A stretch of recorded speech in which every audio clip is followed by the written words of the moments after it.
Bonjour à tous et bienvenue sur Steve Tech, où on plonge aujourd'hui dans les coulisses d'une légende musicale qui a traversé les frontières et les époques. Bob Marley, ce prophète du reggae, cette voix éternelle de la paix et de la rébellion, dont les chansons comme One Love ou Redemption Song résonnent encore comme des hymnes pour tous les opprimés du monde. Imaginez un instant, un homme dont les paroles unissent des nations, qui prêche l'amour universel et la fraternité Rastafari, mais dont la vie réelle était un tourbillon de contradictions bien plus sombres. Derrière la guitare acoustique et les dreadlocks flottant au vent, se cachait un être humain fracturé par l'abandon, la violence politique, les infidélités multiples et un foyer déchiré par des secrets enfouis.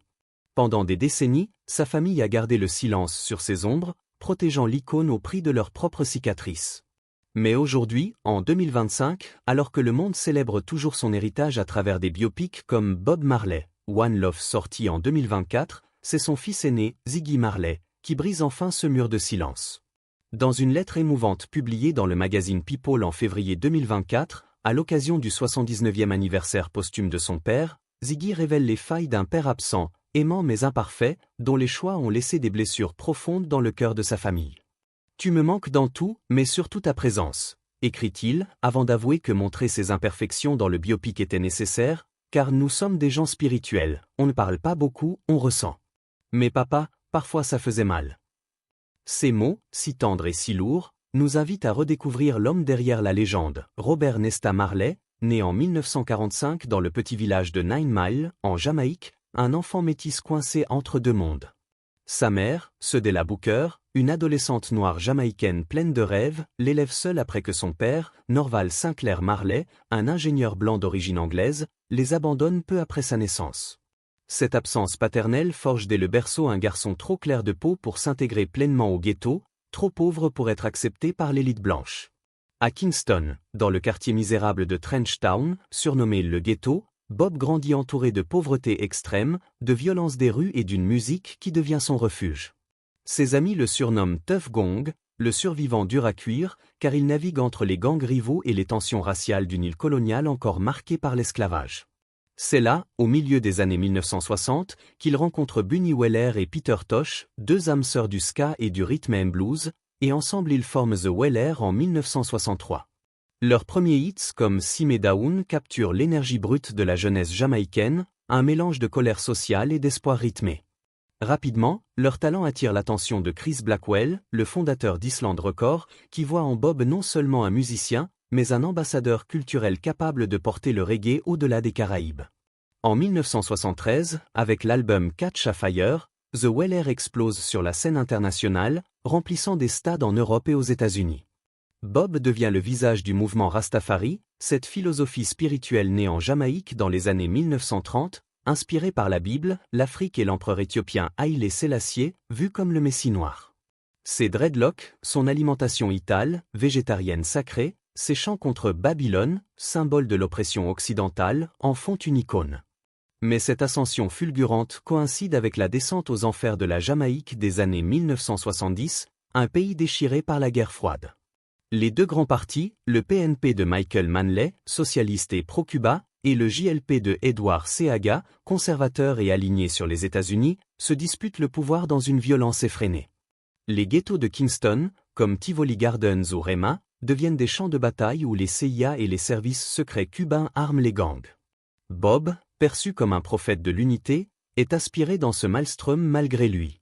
En 1976, son concert gratuit Smile Jamaica est censé apaiser les tensions électorales, mais 2 jours avant, des hommes armés, probablement liés au JLP, attaquent sa maison à Oprod.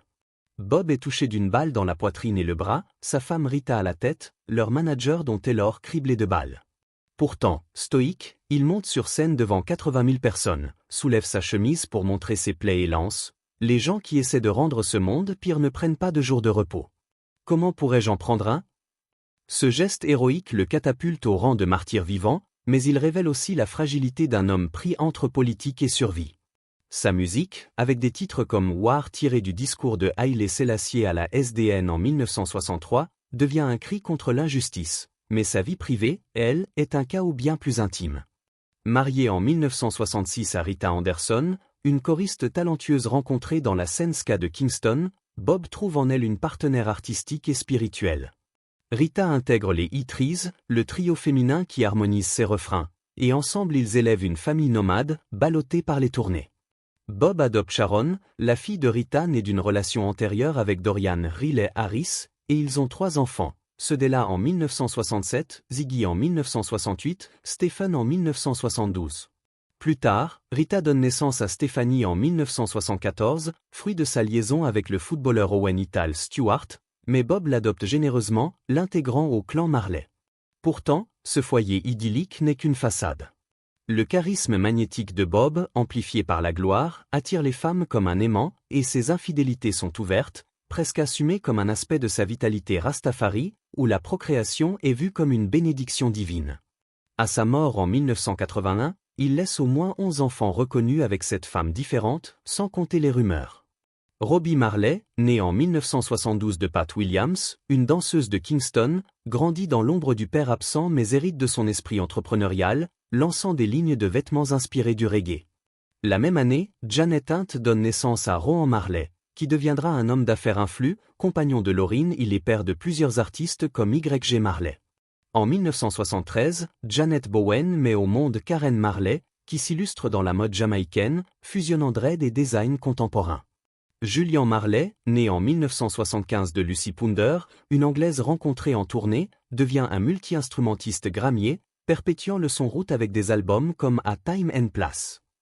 Kimani Marley, fruit en 1976 d'Anita Belnavi, mannequin et actrice, se tourne vers le hip-hop et le cinéma, racontant dans ses mémoires My Life is a Stubborn Bass les luttes pour émerger de l'ombre paternelle. Ziggy Marley, ce fils aîné né en 1968 de l'union de Bob et Rita, a porté plus que quiconque le poids de cette légende vivante, comme une couronne épineuse mêlant fierté et fardeau. À seulement 12 ans, il voit son père dépérir du cancer, un traumatisme qui le hante encore. J'étais là quand il s'affaiblissait, jour après jour, et ça m'a marqué à jamais, confie-t-il dans une interview NPR en 2020 pour le 75e anniversaire de Bob. Ziggy suit les traces paternelles en formant les Melody Makers avec ses frères et sœurs Cedella, Stephen et Sharon, dès 1979, un groupe familial qui remporte 3 Grammys et propage le message Rastafari à travers des albums comme Consu Party en 1988. Pourtant, être le fils de Bob est une bénédiction maudite, portes ouvertes dans l'industrie, mais ombre écrasante sur sa propre identité. Ça aide, il n'y a rien de négatif là-dedans, plaisante son frère Robbie, mais Ziggy voit les fissures. Dans sa lettre à People en 2024, il dépeint un père joueur et spirituel. Chez maman, ta musique ne s'arrêtait jamais. Tu étais si jeune, mais tu as fait plus que je ne pourrais jamais. Puis, il glisse vers les ombres, papa, parfois ça faisait mal.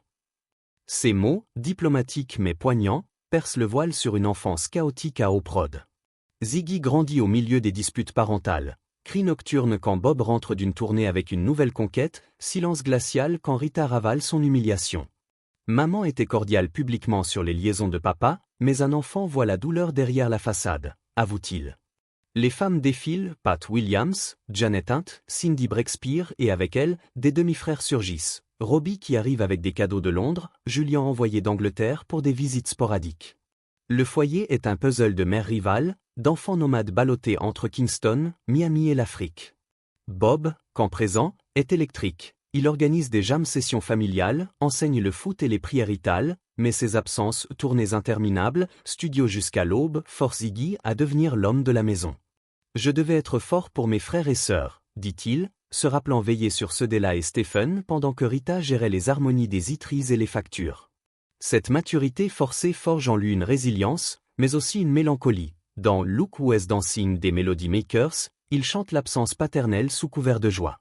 Père de cet enfant aujourd'hui, Ziggy contemple Bob à travers sa propre paternité. Tu aurais adoré être grand-père, les petits-enfants portent une part de toi à travers nous. Amère ironie, car Bob, distrait par la gloire, n'a jamais vu ses petits. Les derniers mots de Bob à Ziggy, avant de partir pour l'Allemagne en 1980, hantent encore, en montant, emmène-moi avec toi. En descendant, ne me déçois pas. Spirituels, ancrés dans la foi Rastafari d'une ascension collective, ils deviennent un ordre sacré, porter le nom, la musique, le message sans faillir. Ziggy les répète en interview, les tatouant comme un mantra, mais ils pèsent comme une chaîne.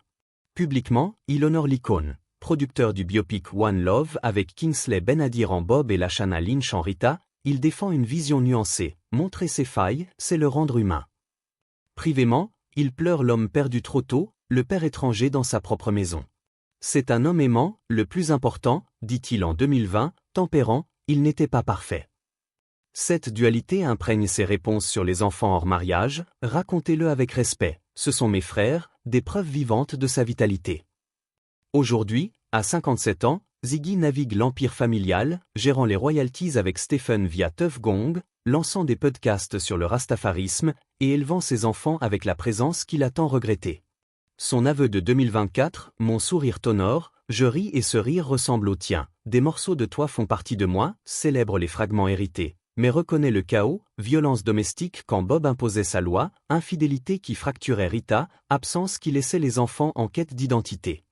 Ziggy a tout porté, révérence publique pour le révolutionnaire qui offrit le reggae au monde, l'arme privée pour le père jamais pleinement eu. À travers lui, les fissures de la légende apparaissent, un héros inspirant des nations, mais laissant ses enfants dans un silence douloureux, un prophète dont les choix creusèrent des plaies familiales. Et si ces révélations humanisent Bob, elles enrichissent son message. L'unité n'est pas parfaite, mais elle naît de la résilience face aux ombres. Et si ces révélations de Ziggy, ces fissures dans la légende, nous invitent à écouter Redemption Song ou One Love avec un œil neuf, plus indulgent envers l'imperfection humaine? Bob Marley n'était pas un saint intouchable, mais un homme forgé par l'abandon d'un père blanc, les balles d'un ghetto en feu, les étreintes fugaces d'amour multiples, et une foi qui le porta jusqu'à la mort refusant la mutilation. Sa musique, hymne à l'unité, naquit d'un chaos personnel, un mariage tourmenté où Rita serra les dents pour survivre, une fratrie dispersée cherchant son ombre dans les studios, une Jamaïque déchirée où il prêcha la paix sous les rafales. Ziggy, en brisant le silence en 2024, ne détruit pas le mythe, il l'enrichit, le rendant accessible. Papa faisait mal parfois, mais son amour était le plus important. Aujourd'hui, en 2025, alors que le reggae influence le trap mondial via des artistes comme Burna Boy ou Chronix, l'héritage de Bob pulse plus fort, un battement cardiaque imparfait mais vital. Sa famille, unie dans la diversité, Ziggy le sage, Damien le feu follet, Julien le poète, perpétue non seulement les notes, mais les leçons, l'amour transcende la trahison, la résilience guérit les absences, et la vérité libère plus que les mensonges polis. Merci d'avoir plongé avec moi dans cette histoire bouleversante sur Steve Tech. Que les vibrations de Bob vous guident vers plus d'unité dans vos vies.